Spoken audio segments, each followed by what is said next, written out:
quiero agradeceros a todos la asistencia y en especial a los ponentes que me acompañan. Voy a ser breve porque tenemos poquito tiempo, vamos a extendernos hasta las 2:15. En primer lugar va a intervenir Ángel Luis Campo Izquierdo, que es el magistrado del Juzgado de Familia número 8 de Gijón, es juez desde 1986 y juez de familia desde 2004. Es promotor del Reglamento Asturiano de los Puntos de Encuentro Familiar y colaborador de la Confederación de la CEPEF desde sus inicios. Después intervendrá Àngels Balaguer Feliu, que es la coordinadora del Servei Tècnic Punt de Trobada de Lleida. Es diplomada en Trabajo Social y trabaja en la entidad Fundación Salud y Comunidad, coordinando desde el año 2000 los pisos con apoyo para menores víctimas de violencia de género y sus hijos e hijas, y también el punto de encuentro desde el año 2005. Y por último cerrará la intervención Daniel Bustelo. Daniel es mediador, es el presidente de la AIEF. La AIEF es la Asociación Interdisciplinaria Europea de Estudios de la Familia, que fue fundada en 1991. Esta entidad gestiona puntos de encuentro desde el año 2004. Daniel es un compañero de CEPEF y cofundador y primer presidente del Foro Mundial de Mediación, director de la primera escuela de mediación en España con 36 promociones, profesor invitado en España y en el extranjero, autor de 2 libros y diversas publicaciones y mediador familiar internacional en casos de secuestros de menores. Y sin más, doy paso a la intervención de Ángel. Bueno, lo primero, agradecer a la Confederación que me haya invitado una vez más. Como decían los anteriores, estamos en casa todos. Yo solamente decir que estas jornadas y las anteriores es la muestra de que cuando se quiere y se ponen ganas podemos trabajar juntos, jueces, abogados, psicólogos y todos en interés del menor o de un interés común. Por desgracia esto no suele pasar a menudo y en la vida diaria cada uno va por su sitio y nos tiramos los trastos. Esperemos que algún día se arregle y podamos trabajar todos juntos en todo. Bueno, a mí me toca hablar un poco de los abogados, parientes y allegados en relación al punto de encuentro. Ahí me decía Daniel que iba a hablar de derecho. A mí me gusta hablar poco de derecho porque yo considero que en familia el derecho vienen a ser un poco los quitamiedos que hay en la carretera. Son los límites que nos ponemos para no salirnos, pero luego cuando vamos por la carretera el derecho vale para poco. Depende cómo nos comportemos, y yo lo digo muchas veces en el juzgado, es un problema de educación y de saber estar. Entonces me gustó mucho cuando en la inauguración dijo el representante de la Administración que aquí en Cataluña se estaba intentando iniciar un proyecto de educar y crecer en familia, que es lo que nos hace falta a todos, porque el derecho no arregla nada en familia. Muchas veces al revés, los tropeamos. Entonces yo por eso voy rápido porque me dice que tenemos poco tiempo, a ver si me sale, es un poco el problema que tenemos en valores. Es lo fundamental y de donde vienen todos los problemas que tenemos. Esto es lo que estamos educando. Voy rápido, luego pasaré el PowerPoint a la Confederación para que os lo manden. Entonces, este es el problema que tenemos hoy en día. Fundamentalmente, lo que yo veo en el juzgado es un problema de educación, de que no saben hablar, de que no hay diálogo y de que la gente delega en otros. Entonces, lo fundamental cuando hablamos de abuelos, parientes y allegados es que, claro, se produce la crisis, el menor se ve en el medio y todo se resquebraja a su alrededor. Y entonces todos esos pedacitos quedan aislados. Y en cada pedacito cada uno quiere ejercer sus derechos. Entonces lo que tenemos que hacer entre todos es poner un poco de puente entre todos esos pedacitos y que el menor pueda llegar a todos ellos.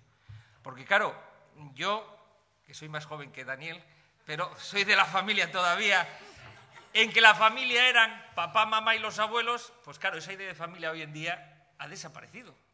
O por lo menos tiene que convivir con otras. Y entonces ya no es papá, mamá, abuelos paternos y maternos, es 2 papás, 2 mamás, 8 abuelos, hermanastros, hermanos de doble vínculo, pareja que no está casada, que no me ha adoptado, pero que es como mi madre, la chica que me cuida, que estoy más tiempo con ella que con mamá y que con papá, etcétera. Entonces aparecen todas esas islas, que es lo que hay que mantener al menor, el interés del menor, una vez que se produce la crisis, que tiene derecho a mantener el contacto con todas esas personas. Pero ¿qué pasa? Que el tiempo que tiene es limitado. El día, nos guste, no tiene 24 horas, y la semana tiene 7 días y el año tiene 365 días. Entonces, hay muchas veces que en los juzgados se hacen peticiones absurdas. Porque claro, hay que hacerles ver a la gente, vamos a ver, si el niño de media duerme unas 10 horas, está 8 horas en el colegio, son 18. Si dedica 2 horas a comer, ya son 20. y encima les mandamos actividades extraescolares o hacer deberes, pues claro, las horas que quedan son pocas. Y el problema es que todo el mundo se olvida de que el niño tiene ocio y que el niño tiene su tiempo para jugar, para estar solo o con quien quiera o con quien suele estar y pasarlo bien. Y entonces, como antes se decía, el niño es una pelota o es una maleta, mejor dicho, lo que se llama el síndrome del niño maleta. Entonces, ese es el problema. Más o menos hice esos cálculos que se pueden hacer cualquier otra. O sea, no hay horas. Entonces, claro, a mí me llega un abuelo y me dice, es que quiero tener fines de semana alternos y una semana en verano. Pero claro, el problema es que hoy en día el abuelo está separado, con lo cual viene el abuelo paterno por un lado, la abuela paterna por el otro lado, el abuelo materno y la abuela materna. Pero luego viene el papá y la mamá y los tíos, o como hemos tenido y veremos ahora, es que los allegados es un concepto que nadie se da cuenta, pero es que el allegado abarca a muchos, como veremos posteriormente. Entonces, hay que tener mucho cuidado. Cuando hablamos también de los abuelos, estamos un poco también en esto. ¿Qué queremos con los abuelos? Porque yo veo en el juzgado, es que cuando está con los abuelos no hace. ¿Qué queremos? Delegar entonces ya no solamente el cuidado del niño, sino toda la responsabilidad parental que por ley corresponde al padre y a la madre en los abuelos y en esos allegados. Estamos para educar o maleducar a los abuelos. Están, yo todavía no soy abuelo, gracias a Dios. Puedo serlo, pero todavía no lo soy.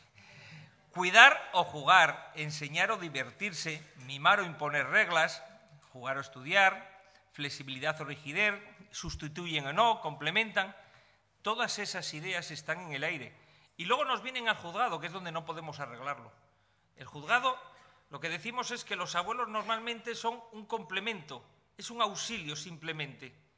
Pero la idea fundamental es que el niño tenga su entorno familiar. Inicialmente, luego en cada caso habrá que ver la situación, es que tiene a su padre y a su madre y a sus hermanos. Ese es el vínculo fundamental del menor. Ese es el que hay que proteger fundamentalmente. Y luego, fuera de ese círculo central, ver cómo podemos hacer que se mantengan esas relaciones, que es complicado. Aquí tenemos las figuras que se hablan ahora de día, el abuelo esclavo y el abuelo invisible. Son los tres.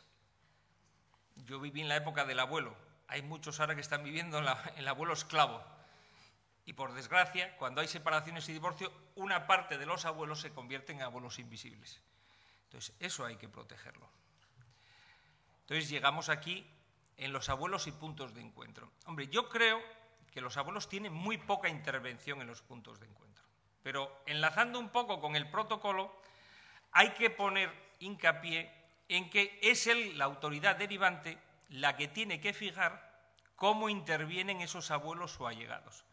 Normalmente, cuando hacemos la derivación al punto de encuentro es que queremos, cuando hablo sobre todo desde los juzgados, un control de cómo se van a hacer esas visitas o esos intercambios, porque si no hay problemas yo no derivo al punto de encuentro. Entonces, primero quiero saber cómo se producen esos intercambios. Segundo, lo que quiero es que el punto de encuentro trabaje para ayudar a normalizar esas visitas, esas comunicaciones, perdón, no me gusta utilizar el término visitas, comunicaciones o estancias. Y tercero, que todo ese trabajo dure lo menos tiempo posible, porque los dos principios claves del punto de encuentro es excepcional y temporal. Por lo tanto, los abuelos en teoría no tendrían que intervenir nunca, porque si yo digo que los padres no se pueden ver y utilizo el punto de encuentro y lo que hago es que vaya el abuelo, el tío, al punto de encuentro y pues para eso que hagan el intercambio en casa del abuelo o en casa del tío o en el colegio donde no se ven y que vayan los abuelos a entregar y recoger. Con lo cual, los abuelos en teoría, en este tema que estamos tratando, no tendrían que tener ninguna intervención. Y si la tienen es que algo funciona mal. Algo funciona mal. Yo cada día no sé si lo comentábamos anoche, sí, soy más partidario de utilizar los centros escolares, hacer los fines de semana de viernes a lunes. Primero, aumentas los contactos y segundo, das un poco de respiro a estos medios que tenemos, a estos instrumentos que tenemos tan escaso en el juzgado. Y entonces, cuando no se puede utilizar el centro escolar, vamos al punto de encuentro. Entonces, vamos al centro escolar. Fundamental para arreglar esto y los abuelos, que habría que hacer otro protocolo con los centros escolares. En Asturias estamos intentando, parece que se está bastante avanzado, Pero claro, ayer me decían, es que hay jueces que dicen que el centro escolar no puede hacer nada, que tiene que ser totalmente ajeno. Y digo, bueno, pues apaga y vámonos. Resulta que un centro escolar donde el niño pasa de 8 a 10 horas diarias es ajeno a la vida del niño. Pues no. Yo estoy de acuerdo que lo fundamental en el colegio es que los niños estudien y aprendan, pero también hay un tema de educación y de colaboración. Son instrumentos, lo que decíamos antes, no deja de ser administración y organismos de los que podemos tirar los juzgados para que colaboren. Y evitan muchos problemas. Por lo tanto, eso habría que hacerlo y estudiar. Cuando hablamos de abuelos, parientes, allegados, decimos derecho o deber.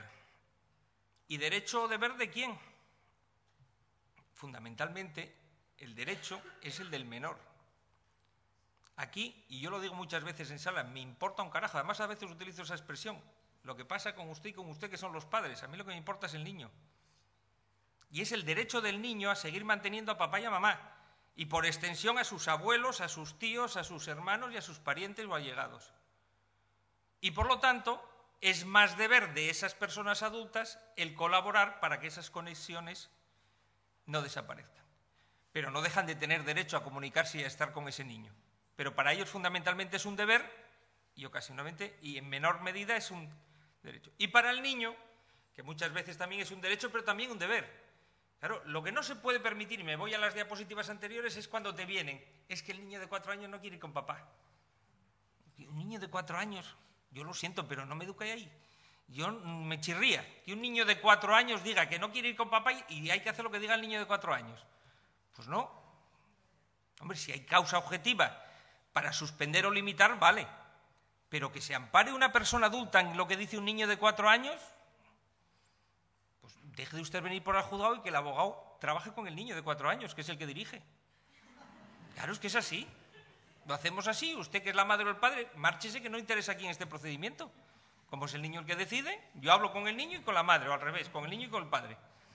Porque es el que toma las decisiones.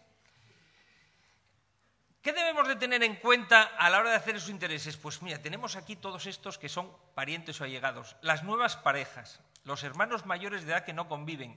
Suelen pasar estos problemas cuando muere uno de los progenitores y los hijos mayores que se han ido de casa tienen mala relación con el que sobrevive y se le impide tener relaciones con sus hermanos. Las parejas del mismo sexo que no han optado por lo que les permite la ley de estar casados y no han adoptado tampoco, no tienen ningún derecho legal, por desgracia. O sea, vamos dando pasitos muy cortos en esa equiparación que queremos hacer de todos no sé qué, tararí que te vi. Vamos lentísimos. Entonces, no, te tienes que casar y si no te tienes que adoptar. Y yo, vamos a ver, si viven ahí y llevan 10 años viviendo juntos como una pareja y el niño considera ahí como papá y el mamá, no, es que como no es biológicamente y como no es padre o madre adoptivo, pues no tiene ningún derecho. Entonces te voy a considerar como allegado, pese a que el niño le llama papá o mamá. Pues no, legalmente es allegado, porque la ley te dice que no eres progenitor, con lo cual tenemos los tíos, tenemos los cónyuges, que no son progenitores, los abuelos biológicos, los allegados, que esto es un caso curioso que vi una sentencia, padre que fallece, la abuela tiene unas comunicaciones con el nieto, pero resulta que la mujer se casa con su pareja, con lo cual la abuela biológica deja de ser abuela biológica. Ya no hay lazo biológico, porque una vez que adoptas se rompen todas las relaciones de ese niño con su familia biológica. Por lo tanto, esa abuela, que durante ese 15 años era abuela biológica con todos sus derechos, de la noche a la mañana ha pasado a ser un allegado. ¿Qué derechos tiene? ¿De allegado o de abuela? ¿Para el niño qué es? Entonces, hay discusiones. Claro, eso es un problema. Los abuelos, claro, cuando hacemos la unión resulta que tenemos hijos de papá, hijos de mamá e hijos de papá y mamá. Y cuando vienen las vacaciones hay que ir unos con los abuelos de papá, otros con los abuelos de mamá y los del medio nos dividimos. Con lo cual nos cargamos la norma que es que a los hermanos no hay que separarlos. Pero parece ser que eso solamente rige para los hermanos de doble vínculo. Para los hermanos de vínculo sencillo está en el aire. Está en el aire, porque todos tienen derechos. Y entonces, claro, es como los árboles genealógicos. Tenemos un niño y cada vez hay más ramas. Y no abarcamos. Entonces, eso hay que tenerlo cuidado. Entonces, hay que tener en cuenta cuando fijamos esos regímenes de comunicaciones y estancia que, queramos o no, hay un régimen jerárquico de hecho, no de derecho. Hablo de hecho. Claro, los que tienen más derechos son los padres biológicos. Luego iríamos los hermanos, los abuelos, las parejas, depende, los parientes, allegados, etc. Eso no quiere decir que haya que llevarlo a rajatabla. Eso es un punto de partida. Luego, en cada caso contrario, a lo mejor el allegado, que es lo que se llamaba antes, aquí no sé cómo tiene, la tata o la chica que cuidaba, que lleva 20 años en casa y que es al que cuidaba, tiene más derechos que un tío, un abuelo al que veía un día al año, porque vivía lejos. Entonces, en cada caso concreto hay que adoptar las medidas correspondientes. Cuando hablo aquí de los derechos del niño, lo dice claramente. La Convención reconoce que el niño, para el pleno y armonioso desarrollo de su personalidad, y cuando hablamos de su personalidad hablamos del todo, debe crecer en el seno de la familia. Y cuando hablamos del seno de la familia es de su entorno familiar. No de una casa concreta con mamá o de la otra casa con la abuela, no, de su entorno familiar. Aquí no estamos hablando de sitios físicos, estamos hablando de entorno familiar. Ya los jueces de familia en el 2004 decíamos que era importante, pero matizaban que el régimen con los abuelos era excepcional. ¿Por qué? Porque hay que entender como regla general que cuando el niño está con el padre, tiene relación con los abuelos paternos, y cuando está con la madre, tiene relación con los abuelos maternos. Y se debe de partir de que la regla general, aunque la ley no lo diga, es la custodia compartida. Es un tema que no vamos a tratar ahora, pero que se puede hacer. En los sitios donde no hay, se puede hacer. Utilizando lo que decíamos antes también, el tema de terminología. Por lo tanto, yo aquí diría una cosa, que es un error de la ley. Si hablamos de entorno familiar, oye, cuando me falte poco avísame, que si yo me embalo, Si hablamos de entorno familiar y de derecho del niño, ¿por qué mandamos a cada uno de esos parientes o allegados a un procedimiento distinto? Hay que hacer una solución global en un solo procedimiento. Lo que decía Francisco, hagamos un código civil y una jurisdicción de familia donde cuando se produce una crisis resolvamos todos los problemas. Porque al final lo que hacemos es, vamos a resolver primero los problemas con los padres. Vale, ya está resuelto. Un pleito que dura 3 años. Ahora empezamos otro con los abuelos, otros 3 años. Pero es que a lo mejor empezamos otro con los tíos, empezamos otro con el allegado, y al final nos volvemos locos. Porque además luego las resoluciones no tienen en cuenta muchas veces las medidas que se han fijado en otros procedimientos, con lo cual es problema. Eso ya lo trato, el tema de la mediación. ¿Qué entendemos por familia? Pues mira, el Tribunal Supremo nos lo dice en una sentencia de mayo del 2011.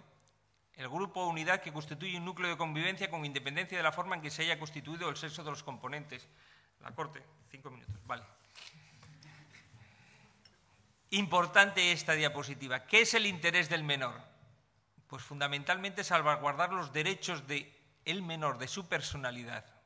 El derecho a relacionarse con todos los miembros de su familia, con independencia, y eso lo dice claramente el Supremo, de que haya mala relación entre ellos. Que es siempre lo que se dice, es que como los padres se llevan mal con los abuelos, el niño no tiene derecho a ver a los abuelos. ¿Por qué? Que ellos se lleven mal, perfecto, pero los niños cuando están con los padres, perfecto, y cuando están con los abuelos, perfecto. Que esa mala relación entre abuelos y padres no incida en los momentos que el niño está con cada uno de ellos. Eso tiene que hacerse.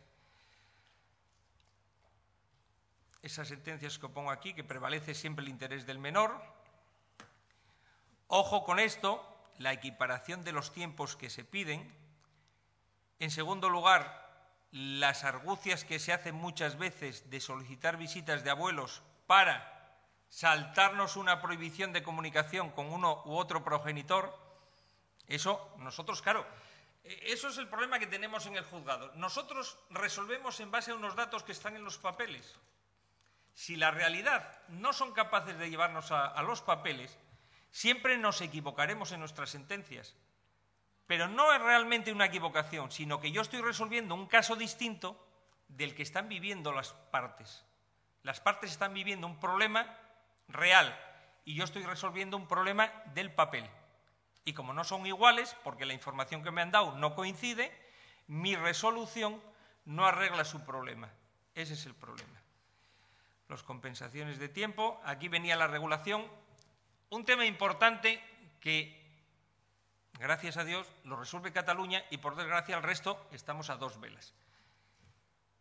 Está regulado en el Código Civil, en Aragón, en Valencia y Cataluña, el derecho de comunicaciones de los abuelos, de los parientes y los allegados. Es más, en el Código Civil dice que si van de mutuo acuerdo, se puede resolver en el convenio visitas para los abuelos.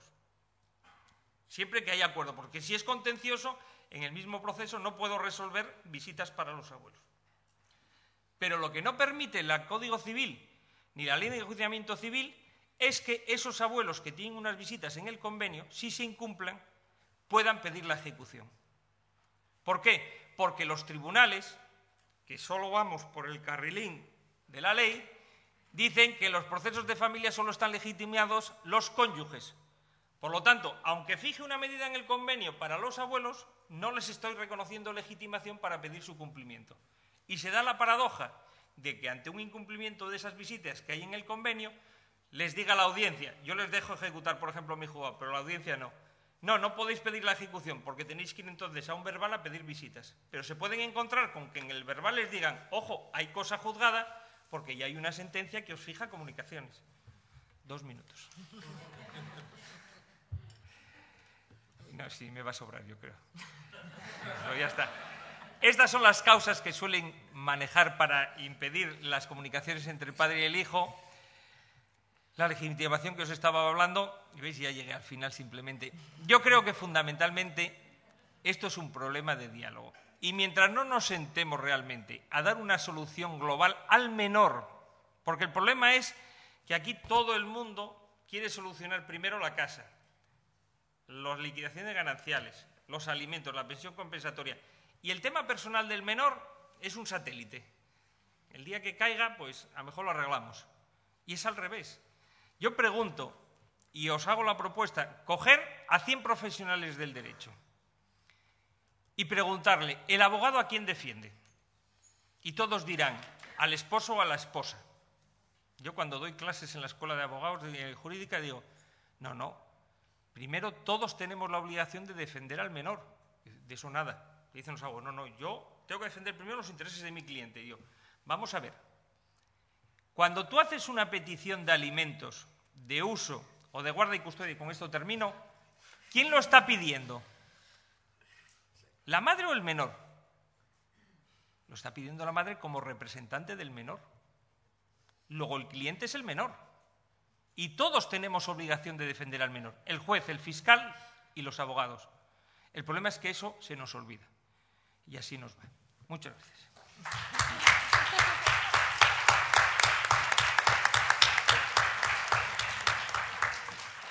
Espérate, dale el escape. Te lo dejo. Ahí, gracias. Borrar tú y a ti estoy.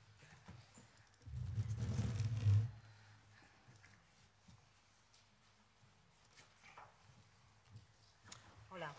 Bueno, ante todo, dar las gracias a la organización por haberme invitado a intentar exponeros nuestra práctica en el punto de encuentro.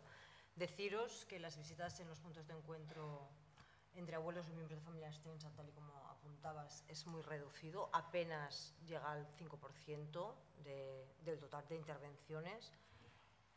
Deciros, en Cataluña se rige desde el junio de 2011, tenemos un decreto que regula los puntos de encuentro, derivaciones, las intervenciones, ¿no? Y una de las definiciones que nos da es la normalización que se tiene que ejercer, la normalización del ejercicio de derecho de la relación de comunicación de los niños, ¿no?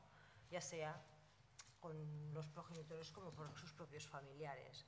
Como el circuito de derivación puede ser vía judicial o vía administrativa, yo intentaré también dar una visión desde estos dos niveles, ¿no? Los niños que nos vienen desde las entidades más protectoras de atención a la infancia y desde los juzgados.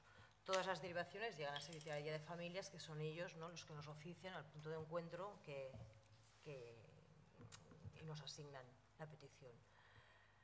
¿Qué nos encontramos? Los niños que nos vienen de la Dirección General de Atención a la Infancia, niños tutelados por la Administración que están acogidos en familias ajenas o en familias extensas, incluso en centros de acogida de menores, porque se les ha negado, ¿no? Se les ha quitado la custodia a los padres. Y por los juzgados nos encontramos con familias que después de la separación de los padres han perdido el contacto con los menores, familiares que no tienen contacto con los menores por oposición directa de los progenitores, estando o no estando separados, y familiares que tras el fallecimiento pierden el contacto con los menores, ¿no? Fallecimiento previo, ¿no?, a la separación de los padres. Para daros unas características un poco comunes, intentar hacer unas características comunes, las familias de tanto acogida como extensas como no, han sido validadas para ejercer ese derecho de guarda hacia esos niños, con lo cual, ¿no?, tienen unas responsabilidades, conocen sus obligaciones y tienen un acompañamiento a través de los equipos referentes de protección a la infancia o los equipos de acogida que gestionan los acogimientos.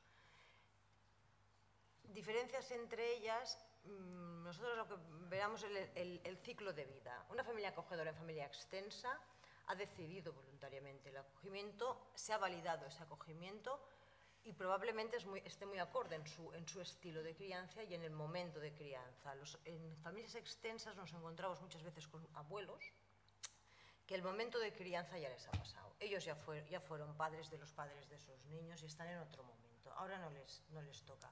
Pero asumen ese compromiso de crianza, ya sea desde el deseo, ¿no?, desde la obligación familiar, que antes de que mi hijo, mi nieto, mi sobrino vaya a otra familia, ¿no?, ya asumiré yo esa responsabilidad, o incluso desde la culpa, ¿no? Diferencias entre ambas: las familias acogedoras ajenas no tienen ningún vínculo emocional con la familia biológica, con lo cual esa distancia emocional ayuda muchísimas veces a entender el proceso, a diferencia de las familias extensas, que ellos sí, que existe un vínculo entre las familias, familiar, pero un vínculo emocional, pueden entender o no las causas que han producido esa retirada del niño de la familia, y a veces no siempre respetan las normas y las resoluciones administrativas. Prohibición de los niños de ver a los padres, pero claro, es que si me llama mi hija, ¿no?, ¿cómo le voy a decir que no puede ver a su hijo? En cuanto a la parte custodia,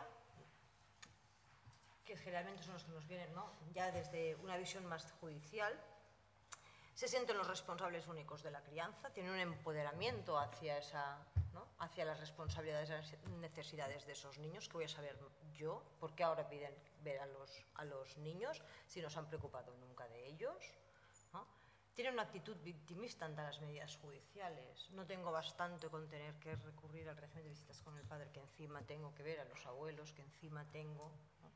Existe un vínculo previo. Nosotros, bueno, casualmente, nosotros siempre los casos que hasta ahora nos hemos encontrado siempre han sido desavenencias entre la parte custodia con la familia paterna y siempre ya hablando siempre del conflicto relacional existiendo ya con la suegra. Es que yo con mi suegra ya no me entendía. Es que quiere suplir, no le gusta mi modelo de crianza, quiere suplir mis responsabilidades parentales. Bueno, allí está, y así, allí se gesta ese conflicto y se va creciendo. Se extiende el conflicto a toda la familia, a veces no se entiende la separación ni los motivos de la separación, pero ¿no? Es que yo antes tenía muy buena relación, pero desde que me he separado me hacen el vacío. Tienen miedos a las reproducciones de los modelos de crianza, al menos es una de las manifestaciones más abiertas. En su momento no fueron buenos cuidadores del padre de mi hijo y ahora yo no quiero que reproduzcan ese modelo. No comprenden el derecho que tienen los abuelos y familiares ya allegados a relacionarse con los niños y sobre todo tienen una pérdida de control sobre las visitas. Durante las visitas, ¿con quién van a estar? ¿Qué van a decir? ¿Qué les van a decir? ¿A quién van a ver? ¿Qué van a hablarle de mí? ¿No? Las familiares con derecho de visita, teniendo en cuenta esos supuestos que más o menos hemos intentado extraer de todos los casos que nosotros hemos atendido, han sido generalmente familiares que han perdido el contacto con los menores justamente por lo que decías, por las medidas judiciales, ¿no? Un régimen de visitas de supervisión con el padre, toda la familia paterna deja de relacionarse con ese niño. Son desconocedoras muchas veces de las causas del conflicto. Abuelos y tíos ¿no? Dicen, bueno, sí, se han separado, pero nosotros ¿qué tenemos que ver en todo ello? Lo desconocen y a veces tampoco lo comprenden. En casos de fallecimiento se sienten sienten a los menores como su legado, que ellos son los transmisores y los historiadores de esa historia familiar.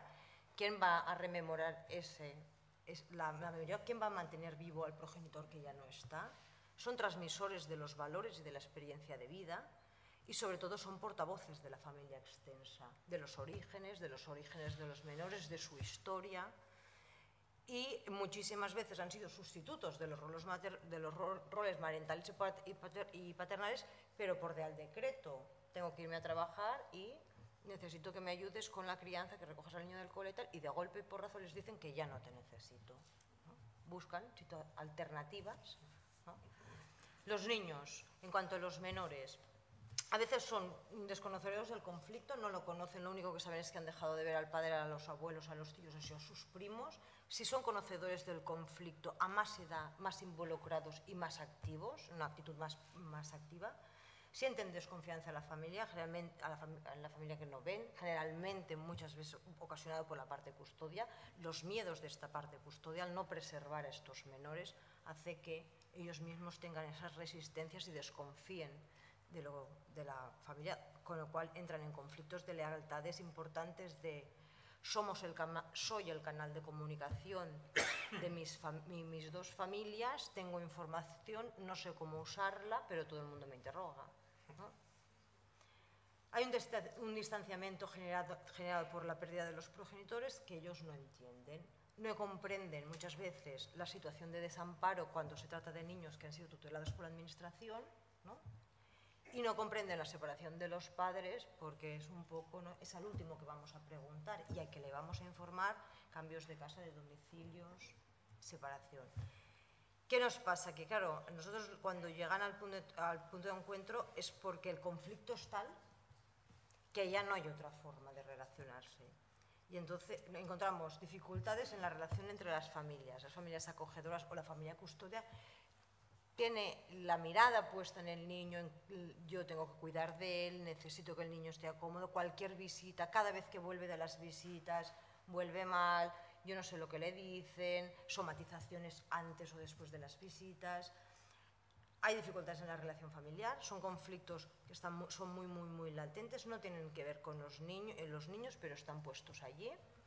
Hay una dificultad en poder resolver estos conflictos porque a veces no hay interés en resolverlos. Nos encontramos con grandes dificultades en la adaptación al punto de encuentro. Nos ven como los salvadores, ponen unas expectativas, ¿no? Ahora sí, ahora vendremos aquí, el niño querrá venir, la madre no pondrá oposición, los abuelos serán, ¿no? No conocen, no comprenden las limitaciones del servicio, incluso de nuestras competencias. Situaciones que no se pueden resolver si no es con mediación. Nosotros no podemos hacer mediación, podemos aconsejar, terapias individuales, ¿no? En relación al conflicto hay muchísimas dificultades, no hay interés por resolverlo, no lo entienden, siguen cualquier causa es motivo de volver a encender la llama del conflicto, cualquier interferencia. En relación a los roles, hay dificultades en quién es quién, dónde está quién, ¿no? Las madres y los padres progenitores se sienten en el mismo nivel, pero yo estoy por encima de los abuelos, mi relación con ellos tiene que ir, ¿no? No pueden pedir ni hacer lo mismo que yo, asumen quizás los abuelos responsabilidades que no les tocan y que sí que les tocan a los padres, no, algún día también porque se los dieron. Y después hay las dificultades en relación a las medidas administrativas, no las entienden, las judiciales, no entienden por qué se han puesto, no se entienden las medidas de acogimiento, no aceptan las visitas, si las aceptan entonces no aceptan porque se tienen que hacer en el punto de encuentro, si total a mí me llaman por teléfono y le dejo el niño el día que quiera, ¿no? Y entonces intentaré daros un poco de detalle de qué intentamos hacer en el punto de encuentro cuando tenemos a estas familias con todas estas dificultades, sobre todo con un conflicto tan latente. Ante todo, intentamos conocer las causas y los motivos que han generado al conflicto previo al inicio de los encuentros. Pensamos que es importantísimo ver qué perspectiva, qué mirada hay cada uno, cómo ve el conflicto desde su desde su punto de vista y sobre todo a los menores. ¿Qué tienen que decir de ello? ¿Qué saben? ¿Qué les han contado? ¿Y cómo se lo han contado? Hacemos acompañamientos durante todo el proceso. Es importante que las familias sientan que tienen dónde ir, dónde recurrir, que estamos allí por cualquier cambio que se genere, que sepan y que conozcan los cambios antes de que se produzcan.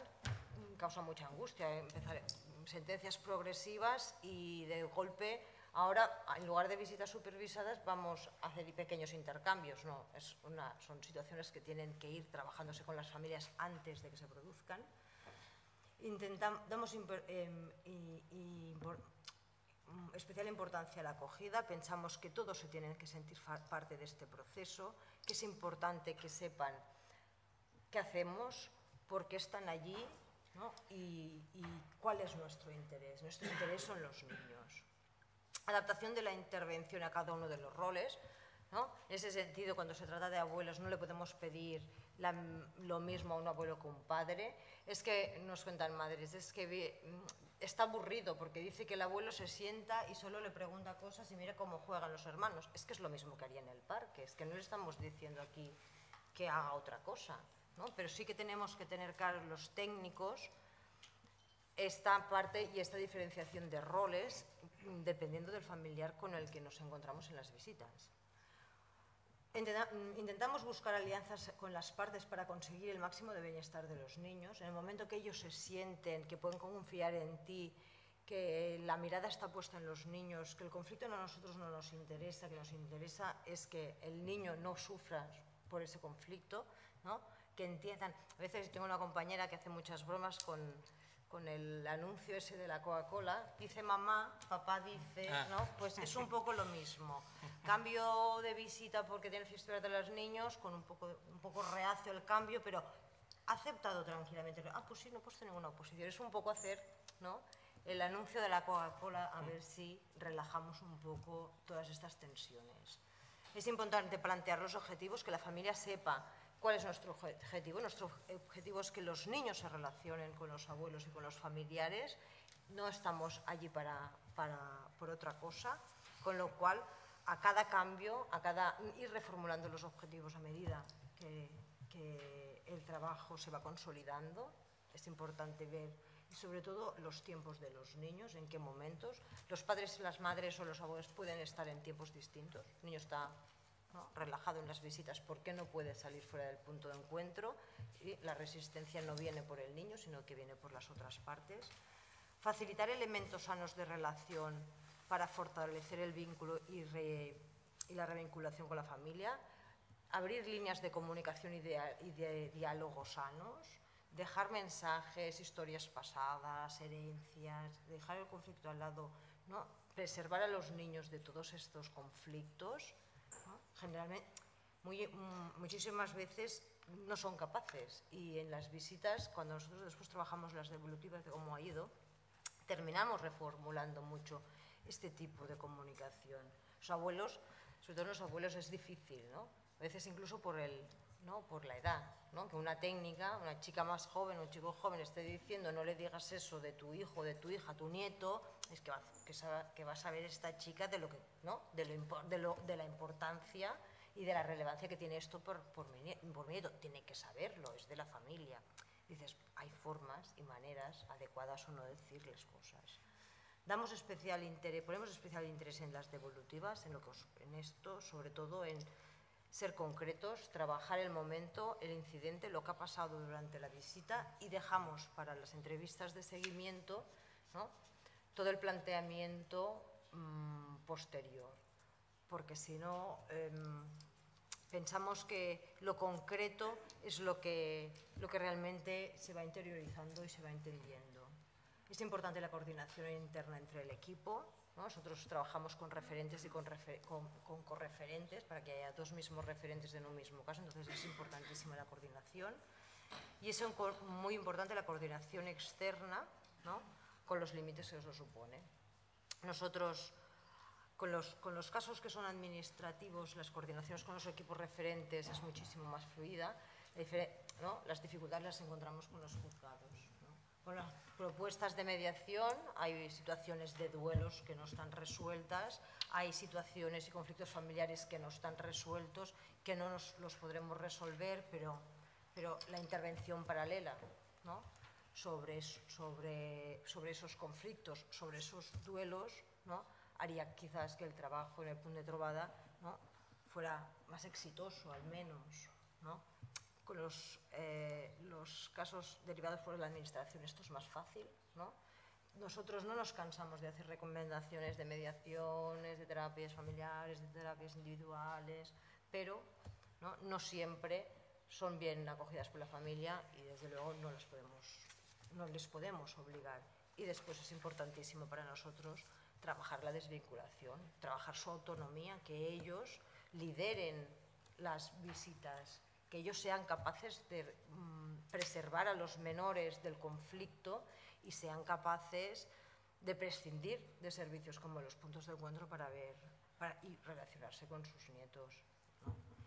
Y bueno, muchísimas gracias.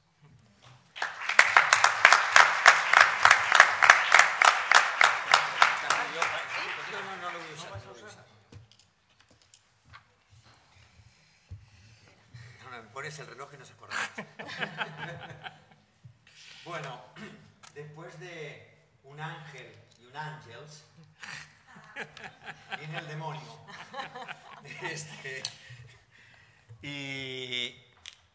Y voy a hablar de los casos no tan románticos y tan maravillosos. Es decir, quiero hablar o traer ya... Pedí hablar último porque en estas cosas a veces se producen superposiciones. Entonces me voy a restringir a aquellos casos difíciles.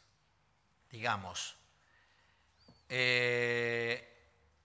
madre abusada desde los 6 años por su padre, tiene hijo con una persona que trafica, ella entra a la droga, el padre va preso, el chico de 9 años, como ella entra en el consumo, a la comunidad le da la guarda a la abuela paterna.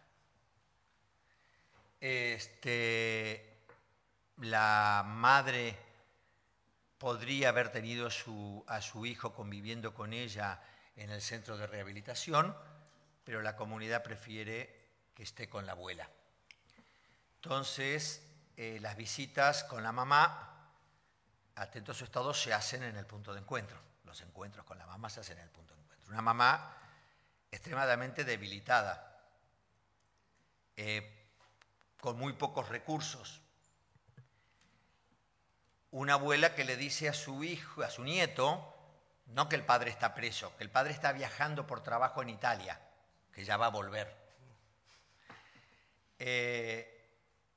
Y por lo tanto, una presión fuerte de esa abuela de impedir la relación del hijo con su mamá. El punto de encuentro cumple la función de acompañar a esta madre. Esta madre hace sus esfuerzos, se rehabilita, deja de consumir, trabaja. El hijo, un profundo rechazo cada vez mayor hacia la madre, inculcado por la abuela. Y entonces las reuniones de equipo entre la comunidad, el ayuntamiento y los gestores del punto de encuentro. Se logra que el niño tenga una terapia individual por parte del ayuntamiento, de los servicios del ayuntamiento, y en la medida de que la madre va adquiriendo habilidades y el niño se va quedando sin excusas, sin argumentaciones para rechazar a su madre, la abuela toma conductas más radicales, como por ejemplo, dado que tenía poderes dentro del ayuntamiento, empiezan a presionar a los equipos del ayuntamiento para que la idea de que la madre pudiera recuperar la guarda de su hijo fuera desalentada. Entonces la comunidad tenía un criterio y el ayuntamiento tenía otro criterio. Entonces, esta es una abuela que se hace cargo, asume las responsabilidades, se preocupa, atiende, está. Esto no se le puede negar, pero claramente quiere la propiedad del nieto. Y finalmente lo logra, porque el hijo sale de la cárcel, va a la casa materna a vivir, y entonces papá, abuela e hijo abandona la terapia individual, no lo llevan más al niño, y la madre pierde fuerza, pierde fuelle, no puede con esto y termina abandonando los encuentros con su hijo. Entonces, ¿qué hacemos, ¿no es cierto?, en el punto de encuentro? Y diré que soy un poco diablo, y me dirán que porque soy argentino, que me fascina que todos pudiéramos dialogar y que todo fuera un problema de diálogo. Pero cuando la gente llega a un punto de encuentro por incumplimiento de una sentencia, por protección del menor, estamos ante gente que algo le pasa, que no puede cumplir con una norma, con una regulación. La tolerancia a la frustración de aceptar el derecho como un sistema regulador no les funciona. O sea, lamentablemente, no quiero llamar acá porque después yo no vengo del ámbito de la psicología, por más que para ser argentino hay que tener 10 años de diván, si no, no nos dan el DNI. Pero la realidad es que, usemos o no la palabra patología, nos encontramos con una gente con una gran intolerancia a la frustración y a los límites. ¿Está? Entonces, en función de nuestra experiencia con los abuelos y allegados, es que en función de este tipo de relación que tienen los progenitores y el nivel de enfrentamiento y de incapacidad que hay en los progenitores, suele darse ascendientemente con los abuelos. Es decir, visita autorizada por el abuelo, por el juez, la madre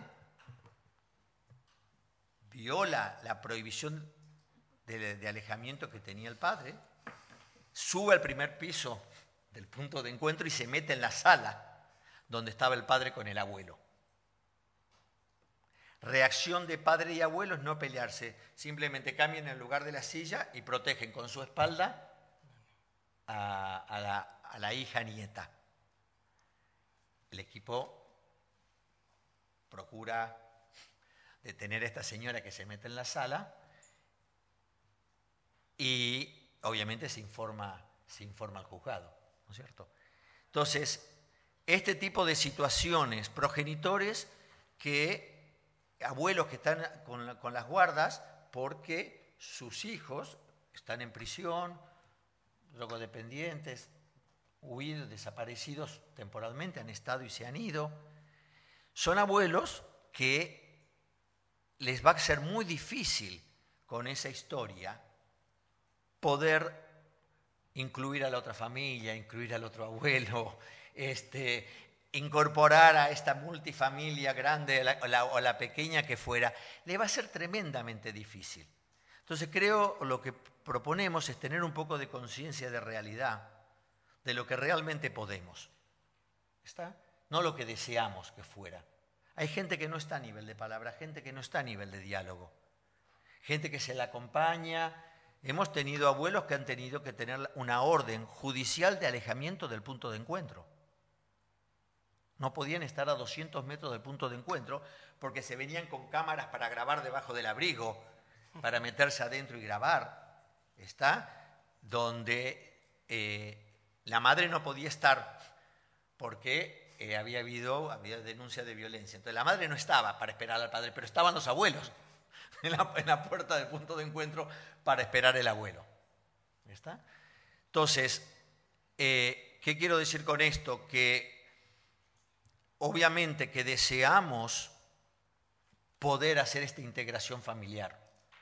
Obviamente que el punto de encuentro es un lugar de posibilidad, pero también es una posibilidad, es un punto de aceptación de que son medidas protectoras porque hay necesidad de proteger, porque hay que tolerar que no se dan las cosas como debería ser y que estos niños va a ser difícil que estén bien.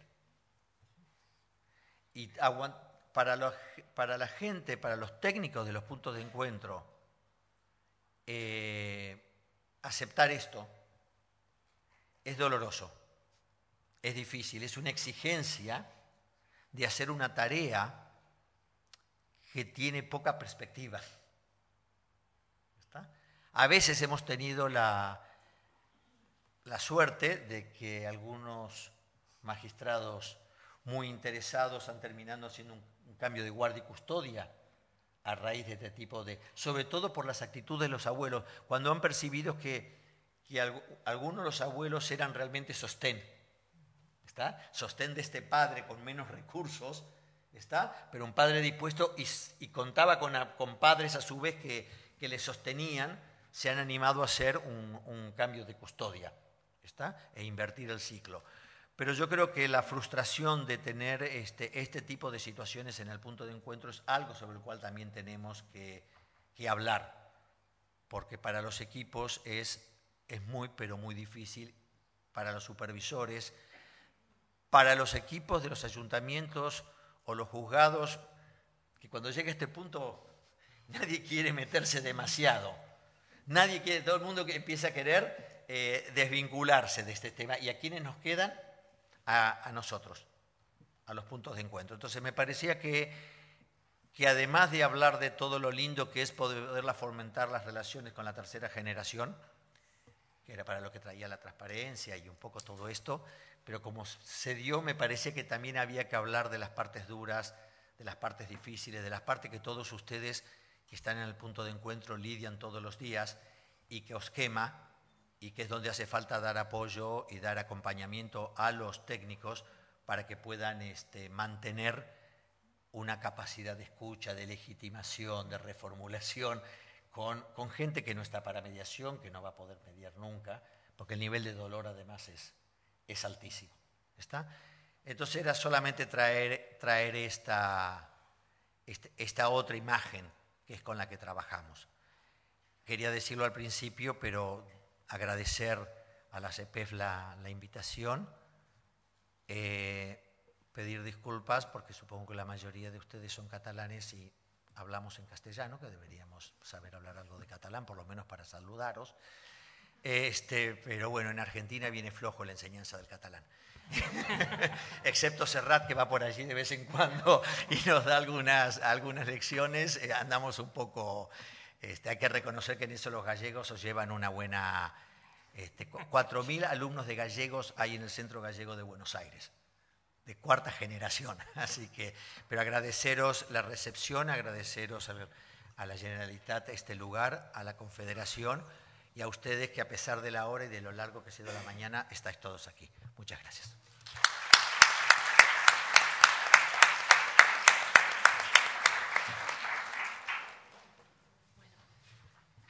¿Hay alguna pregunta que queráis hacer a los ponentes? Es la hora de comer. Es la hora de comer. ¿Dónde queda el resto? ¿Dónde está la comida? Sí, aquí.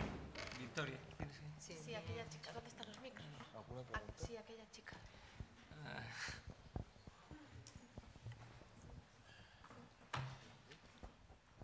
Hola, buen día.